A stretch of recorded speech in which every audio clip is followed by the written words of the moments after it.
jumping into game 2. Keeping an eye on early vision, always super important. You'll notice Flandre making his way towards the bot lane will drop the ward for his bot laners. AL know they have solid range, but against a Braum in the early skirmishes, you have to be extremely careful. And it is going to be Spellbook again here for Keria. Loves playing it, really does fit his style. Such a creative and flexible support player. And Doran here sneaking in behind Tarzan. Has not been spotted just yet, and I don't even think they actually had vision of that ward going down. You're so right, Doran being very sneaky here will net them a little bit of additional information that Ale is not wise to. Sneaky Doran.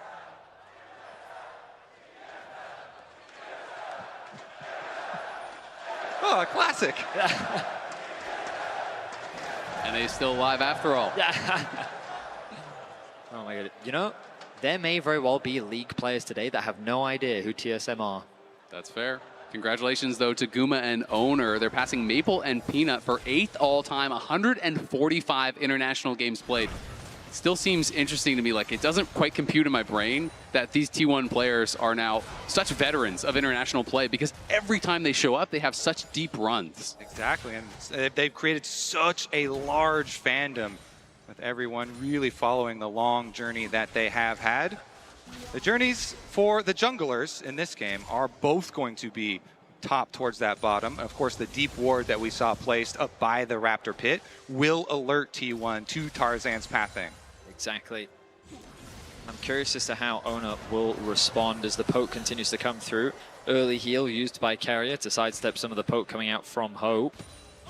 As Faker also just getting some nice trades in the middle lane. So T1 with push in mid and top. You know, on the bot side of the map, it is Gumayusi and Carrier that are being put underneath their tower. There are a lot of histories, a lot of stories between the players on these teams, but also the coaches. Tabe has been around for a long time and has faced down T1 internationally a number of times, both as a player and as a coach. That was back when he was on Royal Club as a player, playing with Uzi. And as a coach, has had more success, much more success. I mean, 7-9 versus T1 is better than almost anyone does. This is a team that just wins time and time and time again. I will say I like what Tabe has cooked up for AL. Doran looking for a trade once more against Flandre. The back and forth between the two top laners as they're left isolated. Keeping my eyes on the junglers. The full clears are about to complete, and here we go. Owner is heading down, but Tarzan in the area as well. Both junglers will spot each other. Guma, nice little trade here onto Hope. Owner scrapping with Tarzan on the other side as Carrier goes forward. Can't connect on the winner's bite. Kael gets the root here. It does connect onto Guma. Owner heavily losing out in that fight, but will be able to just back it off. It will mean scuttle control on the bot side for AL. Yeah, really have to respect that Trundle. So he's going to be able to finish off this one. Owner actually going to make a pass through mid lane while Tarzan actually finishes the Scuttle Crab, running up to the second one, so he doesn't get Scuttle Crabbed here. Should be fine there. Then the option usually for the Trundle is try and just place down a Trinket Ward by Raptors to see the second Raptor spawn, so you can be there for the second timer, because Trundle is so good at going for 1v1s and invades. Lee Sin, of course, with the mobility, gets to choose a lot of the time the actual fight that you take. Flandre low under tower. Flandre incredibly low. We'll see if they can set up the dive here. Pushing in. Flandre, they'll have the stun. Doran can set it up. Can Flandre look for the outplay here? There's the stun. There's the Sonic Wave and the Resonating Strike. It's first blood for Owner. Great stun setup there. Very easy for Doran's Renekton under the tower. An efficient route here, too, for Owner. Now he can just go for his reset as his camps are respawning. Tarzan was able to get an earlier base off, but I mean, that was a consequence of, oh, shanked. He gets very low, sidesteps nicely though, gets away to safety. The phase rush helping him out with that one. But yeah, I mean, not more else to say really on that top side play. Doran now going to be sent towards the bot side of the map. He's going to match into the Ezreal as Flandre's wave in a very awkward spot. The question mark ping coming through from AL on that top side. They're expecting the swap to come through, and his wave is just in a very dangerous position because of T1's ability to freeze it and potentially deny Flandre a lot of farm. And this is the benefit they get. They pull off that dive on top side. They had the crash wave, so Flandre had to TP immediately back up to try to fix that wave, but Guma shows up alongside Keria, and we'll see if they can actually hold this wave off the tower. Looks like Guma does want to thin the wave and potentially threaten that freeze. Meanwhile, it's just going to be the rotation over for the bottom side. Ezreal laning into Renekton now, keeping it safe. Doran going for a little scouting mission down there first, making sure there's no extra pressure to come through since they know both junglers heading towards this area. T1 playing with their pressure well, though. Going to start off this Dragon immediately, thanks to Doran and Faker getting push in their respective lanes. And because they've got the early support rotation here, Keria rotating over since Karma is showing so much in top side of the map. They know they've got it locked down, and will be Dragon #1 for T1. Similar to what we saw in game 1. T1 able to secure that first Dragon as well. So small advantages beginning to be built by T1 here in the early game. They're playing around their push well, they're punishing the HP bars where they can. And they're starting off strong. And I would say this is kind of what we expected based on the draft. Faker and Doran able to get that early push in against their counterpart. The ulti comes through from Faker. Faker with the Realm Morph. Flandre in trouble, has the flash. Will he be able to kite out? Doesn't look like it. He's going to get stunned up, and I don't even think it's worth using that flash. Yushi gets the kill, and the Maiden is going to be on cooldown for a very long time. AL targeted Doran in the previous game so heavily, and T1 actually going to go for both sides of the map. Owner is here, and Kael is gone. Hope is running for the hills. Will he be able to get out to safety? Doran waiting for the cooldowns. Owner backing off. T1 happy with what they have gotten. Just like that, T1 pick up 3 kills across the map. We talked about how you have to be very careful of this Ryze ultimate, and Faker doesn't waste any time. They've been utilizing their pressure so well. They collapse onto Flandre, who's isolated in the top lane, and they punish Kael on the bottom lane as well. A 1k gold lead, 7 minutes in. There's been a lot of talk about Faker and his laning phase not being as strong as it has been in the past, but this guy knows how to win games. He is always in the right place at the right time, doing whatever it takes to enable his teammates to get the win. Yeah, very active for T1, making plays on both sides of the map simultaneously.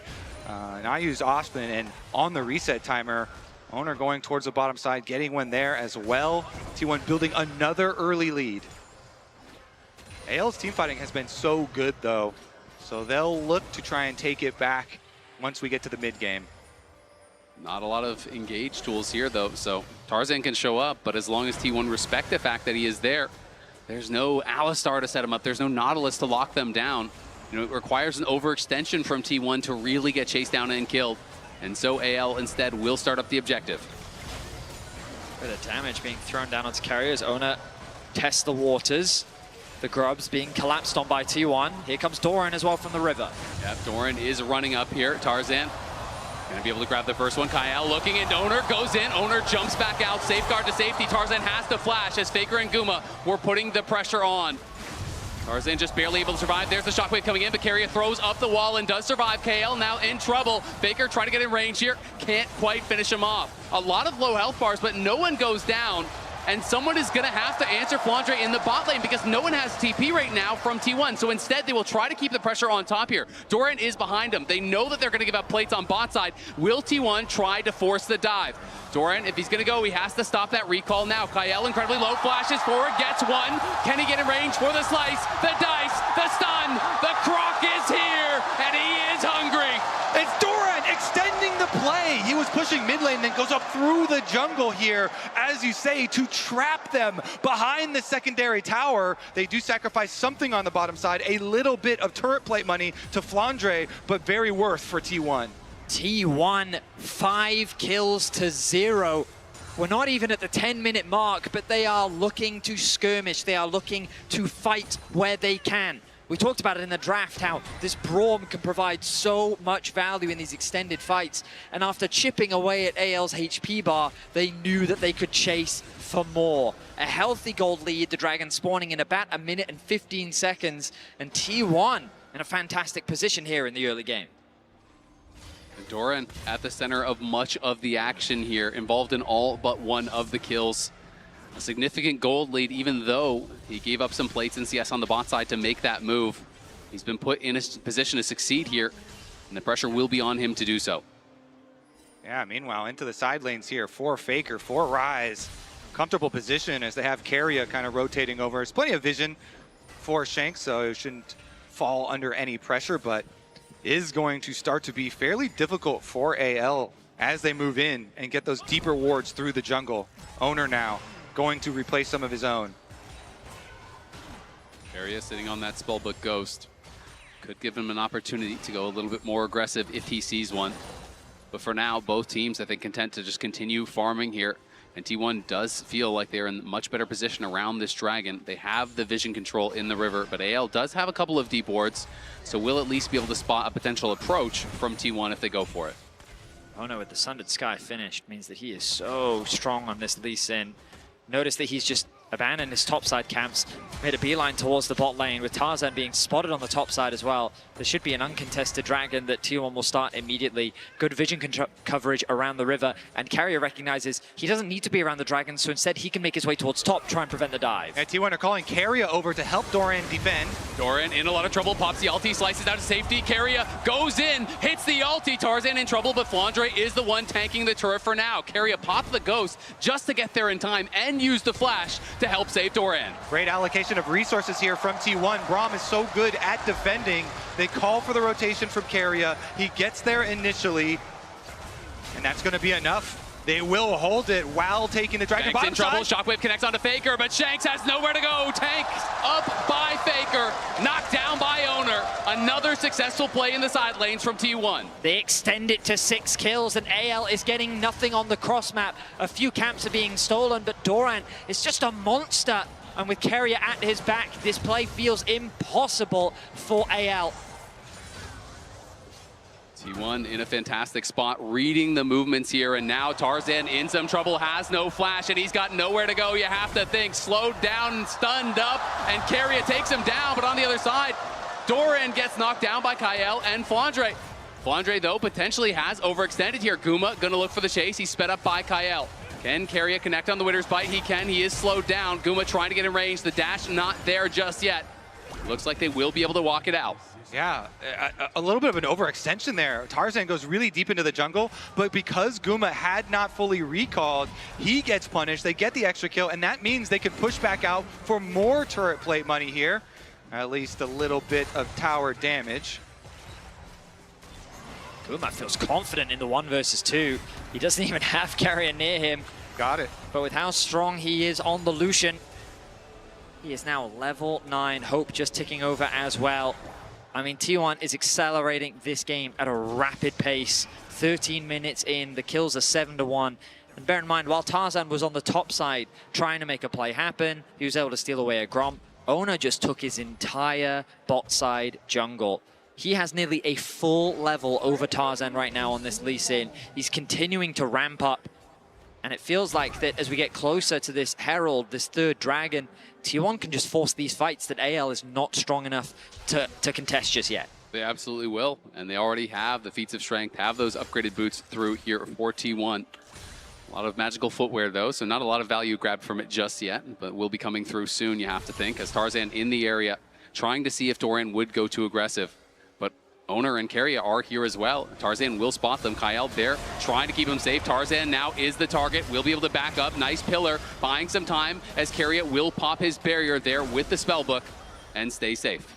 I feel like with these compositions and with the early lead that T1 have, they're going to be in the driver's seat. They get to choose basically whatever fight is going to take place because AL have so few ways of actually forcing the issue in their favor or actually choosing the moment. Flandre locking down Faker. Looks like he wants a position for an all-in. He's trying to chase after Faker here, who is in some trouble. He's going to go for the Realm Warp. Can he actually interrupt it? He cannot. Doesn't have his cage available. You can bump him with the edge of it, but didn't have it up. Faker gets out to safety, but nice job by Flandre getting some pressure down. The True Shot Barrage will not interrupt him, but you can see Tarzan here to back him up. Keria, though, again, always covering the side lanes. Yeah, Keria, another shadow here, but the ghouls are doing some work. Ooh.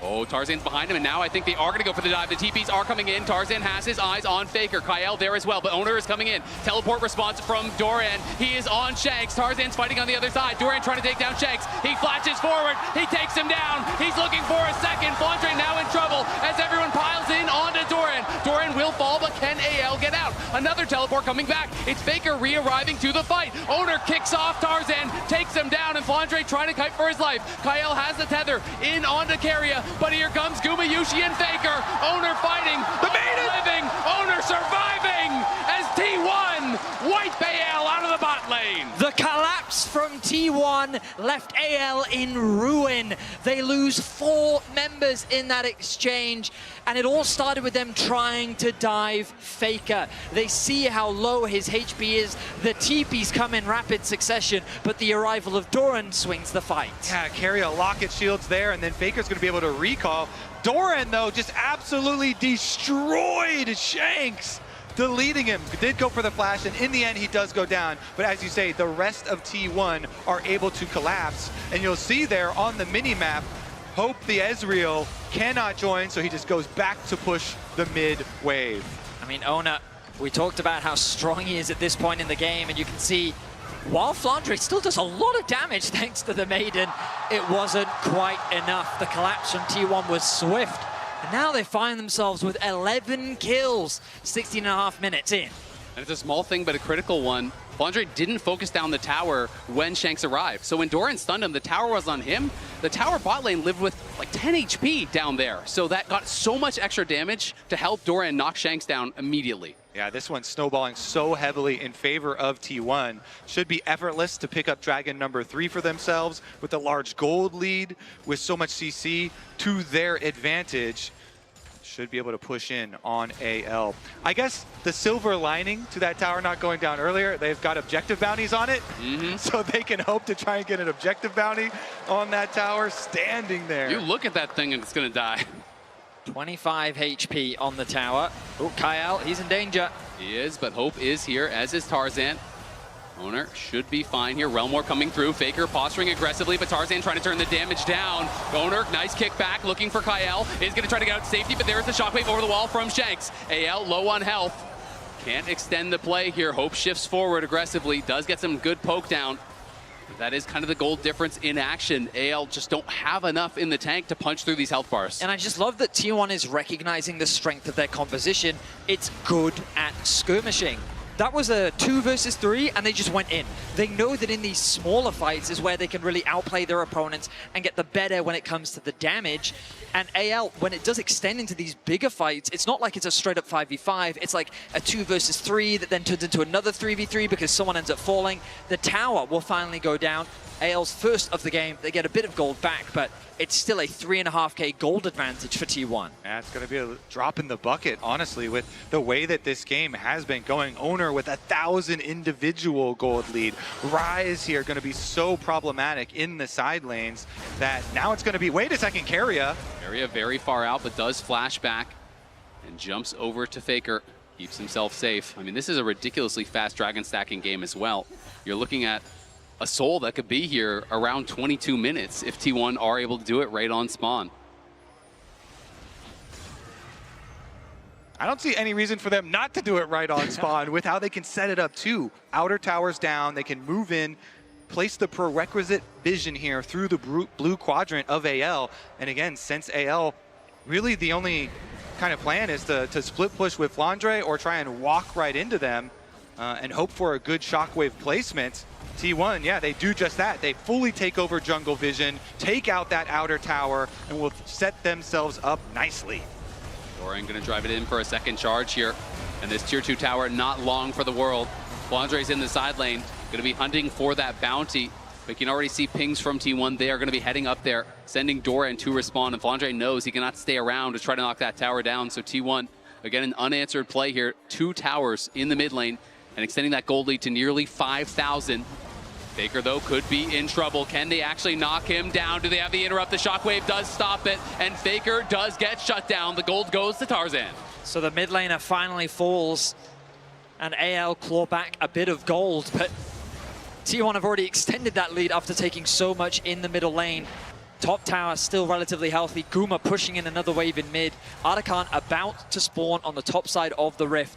AL gonna look to recall, but we know T1 They are not afraid to force this objective. And critically, Faker didn't waste the flash here. He knows he's going to have that available for the next Dragon fight, for these big objective fights, and T1 are not even going to wait for the Dragon. They're starting the Otacon now. Yep, they have such a good advantage. They can just force on these objectives. AL are coming, though. They are going to fight.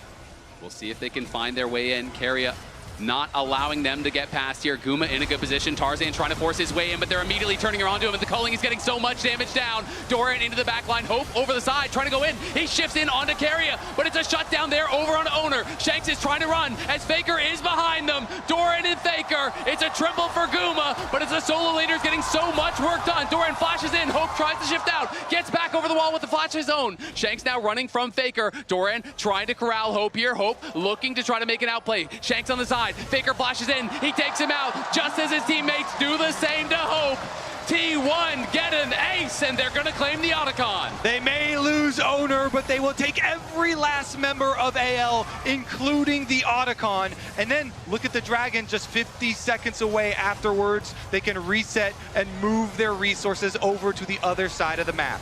T1 bounced back after game one ruthlessly as Keria acts as gatekeeper in this brush, making it so difficult. And remember, at this point, it is a 4 versus 4. Hope is coming up through the river, and then T1 just forced the fight, knowing that the TP is coming through from Faker. At this point, Owner, he has to get away from Hope, so he goes in a little bit deep. He gets close to taking out Tarzan, but he does the damage that he needs to do. Guma dancing his way through the fight, sticking close to Doran, gets himself a triple. He's going to get an extended quadra after picking up Hope at the back end of this fight as Shanks falls on the top side to Faker. We came into this series really believing that it has what it takes to go a full 5 games. And T1 here in game number 2, pushing back so heavily, already looking to even us up if they can complete this game. And I just love how aggressively Keria has been playing. He knows they're heavily ahead in gold. He's just playing in the face of AL, making them waste spells on him, making them dump damage into him. And AL gonna look for a cross-map play. Faker did spend his flash in the last fight. The pillar is good. Kenny Realm Warp out to safety. The tether not in time. Faker is safe. The soul is claimed. It's all T1 all the time. Well played by Faker. He goes first to proc his phase rush. That means that they have to use the pillar, and as soon as the pillar is used, he knows he can proc his ultimate and get out. I mean, AL, it feels like that they are out of options in this game. We've already talked so much about the limited engage in T1. They're just going to run at AL once more. Owner is hunting. Great sidestep there from Tarzan, but will him get him out to safety. He's trying to run for it, is barely able to get out of range there, but Kyle is going to be left for the Wolves. Keria still is chasing as Guma is coming through the jungle. They want everyone here. Owner is just going to fight against Kyle as Guma arrives here trying to lock down Tarzan. They can't quite stop him. Owner does pick up the 1 kill on the support, but it is only Kyle falling. Right now, they do have Shanks split pushing in bottom lane, has his teleport ready. So the plan for AL, try and get as many resources as you possibly can, and then get everyone here ready for the defense. Hope that they can find an angle for a counter play. The T1 are not giving them time. They are just forcing their hand, constantly showing up, taking down towers, forcing objectives. You have to think for AL, it's got to be some sort of a Baron flip or a prey for the Elder. But the problem is the Elder is still so far away, and T1 are going to look to attack the Baron first. It'll be very difficult for them to approach. Completely agree. Faker going to continue to catch lanes in a side wave and tick over to level 16 now on the rise. This pick was really important in the early game at getting T1 those early advantages. Both Faker and Owner working together, but also just how T1 was playing the map. When something was happening top lane, something was also happening in the bot, making it impossible for AL to really cross-map at any opportunity. Right from the start, T1 have had a vice grip over this game, and they have not relieved that pressure as AL get closer and closer to the Baron spawn. Yeah, they've been incredibly proactive, looking their best here. Owner making huge plays, often at the same time as Faker making plays on the other side of the map. And now that they have this control, this lead, with the extra speed of the Cloud Soul, you make it so hard for AL to even keep up in resources because they have to use the safety of their towers to catch these waves. T1 can just completely take over your jungle. Very aggressive flash there from Keria, but he will now swap it over to that Spellbook Smite. So could look for an angle on the Baron here with the double smite to try to secure it. And I think that's why he was so loose with the spending of that summoner spell. Baron spawns and T1 will not waste any time. Just like the Otacon, they're going to start the objective off. put the pressure onto AL once more. It is spotted immediately, but AL gonna have to try to get over here in a hurry. Tarzan has no flash, which will be critical. Can he even get there in time? It doesn't look like it. It's going down way too fast. AL realize it. Owner goes out to try to kick Tarzan away, but he wasn't even there. T1 claim the Baron. And then they can counter with the teleport, put a stop to the split push. Faker is there. Will they be able to find the chase down? The Cloud Soul here going to pay dividends. As you can see, Owner running through the jungle. They're going to force out the defensive TP. Owner now turning back with Doran. He's going in on Tarzan. Tarzan in some trouble here as Hope is knocked up by Keria, but it's Gumayusi now firing. Gumayusi dashing forward, trying to pump the damage in. Doran and Keria are low, though. AL will survive the onslaught and back off. The shockwave from Shanks was good, but he just doesn't have the damage to do anything significant in the fight. It did slow down T1 a little bit, allowing for AL to escape. But T1 continue with their relentless pressure, and Faker back to pushing in the bottom lane. Honestly, right now, AL, they need to just send multiple people into one area of the map. But they're going to look for Doran. He's got his flash, so it should be fairly difficult to catch him. Yeah, it doesn't seem like there's really much of an opportunity to do anything. T1 pushing on the other side, looking for the last of the outer tier 2s here. Keria steps forward and just pushes Shanks back. Pops the barrier with that Summoner Spellbook, just constantly rotating through these spells. You can see Doran just fighting here on the side. Tarzan will be able to get the blue buff, but will he be able to actually get out to safety? Doran slowing him down with the Stride Breaker. There is the slice, the dice. Tarzan in a lot of trouble. Owner is going to be here as well, as Tarzan seems to have overstayed his welcome, has no flash, and looks like there is no way out whatsoever. Owner takes it, jungle diff. Yoink, thank you very much. And yeah, we're seeing this because there's not a lot that AL can do from behind with this composition, and so the little rotation over with the extra speed from the Cloud Soul. Another pick for T1. Yeah, I mean, if you are an AL fan, don't look at Guma's items. Just avoid eyes from that area of the map, because this man is monstrous right now. He is extremely fed, and if things weren't dire before, with itemization like that, it feels more than dire now. Elder spawning in 55, and you have to imagine that T1 will continue to do what they've done throughout this series. Objective spawn, objective start. Yeah, immediately. No reason to hesitate. And honestly, Vedius, if you are an AL fan, probably start visualizing the next games. Yeah, there's a lot of places you don't want to look. Yeah. You know, the 2-level lead for Faker, the additional item for him, the additional item for Owner. I mean, they are ahead everywhere, not to mention the Cloud Soul, which is going to make it incredibly difficult to escape a losing fight here. As Keria, again, just posturing so aggressively, always stepping forward in the face there of Hope and the rest of AL. They're just trying to thin out the waves here, see if there's any sort of an opportunity for them to get over to what feels like an inevitable Elder start here for T1. But Tarzan critically has no flash, so if T1 go for it early, it's really hard to imagine how Tarzan would even be able to get to the pit. The damage just continues to come through. Hope doing what he can to chip away at the HP bars of T1, but it's not really going to stick. Our observers highlighting for us how little AL can see on the map. The Elder will begin the suffocation of vision in full effect as AL trying to force their way into the river. They have to just full send it. This is the Hope, the Elder Dragon fight. Tarzan trying to get his way in, but T1 eyes on the Elder. They have claimed it, and now the fight begins in earnest. Look at Doran flashing after Hope, but Hope flashes out in time. Doran in the midst of everyone as Keria and Faker arrive. The HP bars are disappearing for AL, as is their time in this game. T1 crushing the fight. Guma flashing forward. Can't quite take down Hope, but he sure as hell takes down Kyle. Owner is hunting. Owner will find his target. It's a clean ace for T1 as they march on the Nexus. Game 2 domination from T1. Early, active, and are going to finish it here in under 30 minutes. T1 battling back here. It was a strong start for AL, but it's T1 in game 2. Absolute domination.